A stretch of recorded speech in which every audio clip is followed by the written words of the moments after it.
Coming up on The Daily, Israel's Prime Minister wants a full-scale military occupation of Gaza. What might that look like? And what does it mean for the people who actually live there?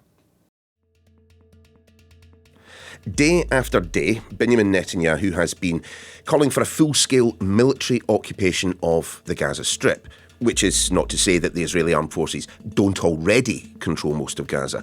Estimates vary, but certainly it's in excess of 3/4 of it. So today on The Daily, we want to explore exactly what complete control might look like, how Israel might go about achieving and indeed sustaining that military occupation. Also, what it would mean for the people of Gaza, given the reports of disease, malnutrition and hunger. So, in a moment, I'll be speaking to Middle East expert Yossi Mekelberg from Chatham House.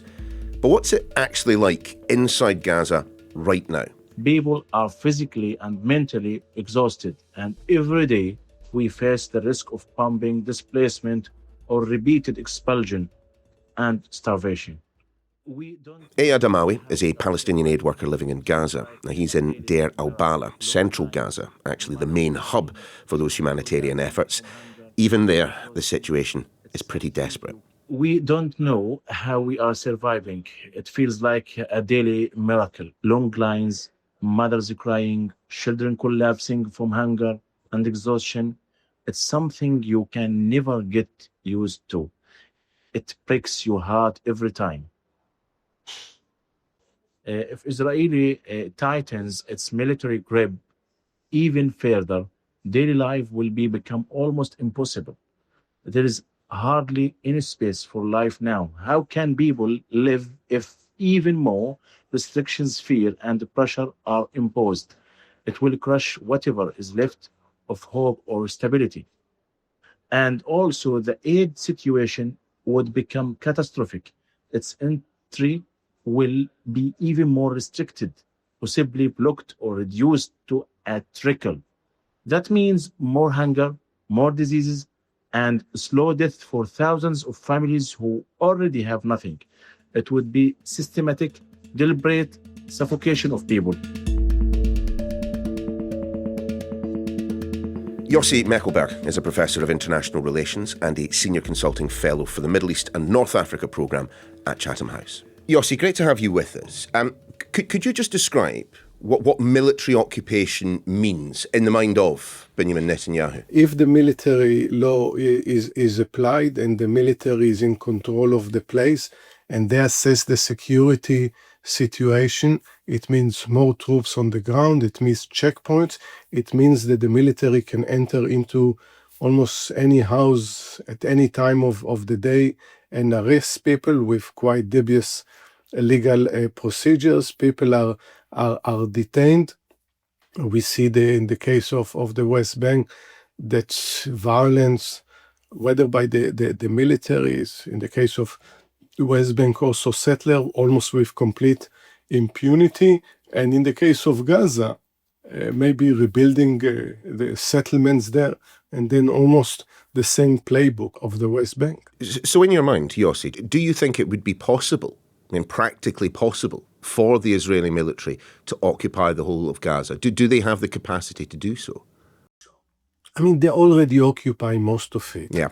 The fact of just having troops on the ground and take over, it's a tiny piece of land. We are talking about a quarter of greater London. We're talking about 360 square kilometers and occupy most of it.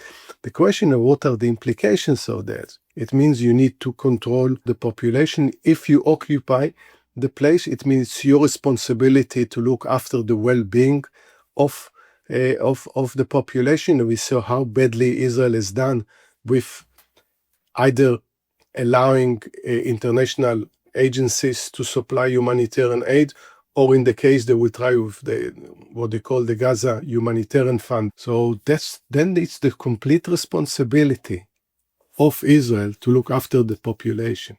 What is the Israeli military's assessment of how potent a fighting force Hamas remains? I mean, actually, it's the IDF, and if you look only this week, 600 former, very, very senior security forces, Israel security forces, and the chief of staff, the head of Mossad and Shabak said, as far as military campaign, there is no need to contain. Hamas is a much weaker force compared to what it was 22 months ago. And it's not worth actually continue the war from neither tactical or strategic, however, because what's Israel going to achieve? Basically engage, entrench more in guerrilla warfare against Hamas. Most of the leadership has been killed. Probably around 20,000 Hamas militants been killed in the war. So even if you look at it from a pure military perspective, there is not much that Israel can achieve. On top of it, probably if there is a full occupation, the fate of the hostages is in great danger. I mean, we know that the IDF is against this idea of occupying Gaza. But we've been hearing, haven't we, reports about the IDF chief of staff making clear that this is not something that they would necessarily wish to pursue, but they have, and they will, because that is their job. And I'm just wondering, when they do this, it certainly looks likely that this is what's going to happen. Is this an occupation that will hold in the long term? In Israel's strategy, always the idea is that short wars and not multi-front wars. And look what happened. 22 months in multi-front war, because this is a military that relied on conscripts and mainly on reserves. And those people that already served up to 400 and above days in 22 months are exhausted. And they are not interested. And the chief of staff and other generals know that there is a huge risk of the military, of less and less people show up to reserves. Especially the nature of occupation is different from war, from fighting. It means you move from actually combat experience into policing experience. And that's usually soldiers don't like to do. It's more dangerous. They are not gearing to that, as they are not geared to deal with providing and distributing humanitarian aid. And that's what the idea. How long it can last? I mean, we see some, wars don't come to an end anymore in modern warfare. They go on forever. As long as there is no political solution, as long as the international community doesn't do enough beyond statements, including recognition of Palestinian statehood, which was important and a positive move, but if there is not using their leverage to end it, I'm afraid we might have similar conversation in 5 and 10 years. And no doubt that is why there has been that opposition from military and intelligence figures. But what of political opposition? Does that exist? I mean, is the Israeli public on side or not? I mean, we know from public opinion polls that most Israelis want to end the war, and their priority is bringing back the hostages. There has been for a long while now, and their demonstration. However, I think the public is exhausted. We see the fatigue when it comes to protest. There is fatigue there, which this government takes advantage to pursue this very extreme strategies or extreme ideology. I mean, is Benjamin Netanyahu, in proposing military occupation, granted military already controls most of Gaza right now, but in proposing this course of action, is he in essence accepting that the hostages just aren't coming home? I think for Netanyahu, it's never been a priority. And some in his government, from the ultra-nationalist, messianic, they say openly that they are ready to sacrifice the hostages. They say if we need to release prisoners or not defeating Hamas or not occupying and building settlements, this is the price to pay. The covenant between Israeli governments since the establishment of the state was that if you're injured in a war, if you become prisoner of war or hostage, the government will do anything to release that. And there is no doubt that for Netanyahu, throughout this conflict, this was not a priority, which I think long-term is going to have a huge impact on the Israeli society and also the readiness of young people to volunteer and serve in combat units. Yossi, can we talk about what practically all of this might mean for Gazans themselves? Well, I'm not so sure that occupation will end the violence, because I think Hamas will continue its guerrilla warfare, and probably other organizations, because they won't accept the occupation. But even we assume that there will be a reduction in that, this was going to be even harsher occupation to what we see in the West Bank, because the military would be afraid of what's waiting around the corner. What would this occupation mean in terms of humanitarian aid? Would outside aid organisations be able to get in, the United Nations, others, or does it not then all fall to the military? If it's left for Israel, again, military is not geared towards provide humanitarian aid. They will have to find a way, and they will have to allow it. But we have to remember, at this point, time is of the essence. It's not that we can think, let's build a new structures, build a new mechanism to do that, when we see the starvation within Gaza. While we are talking about the need of at least 500-600 lorries a day, what we see is not even a fraction of this. So whether Israel can actually get its act together and provide under occupation, it's a question, but it will be risky for them too. And the minute that it will become too risky, they probably will stop it.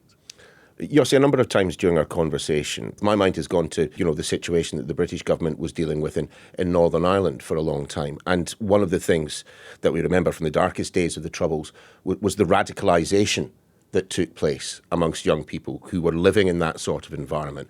I mean, do we see something similar as taking place in Gaza? Without downplaying what happened in Northern Ireland, if you're talking already only in this last 22 months on 60,000 people killed, how many people lost their loved ones, losing everything in the process, no shelter, no education, no food.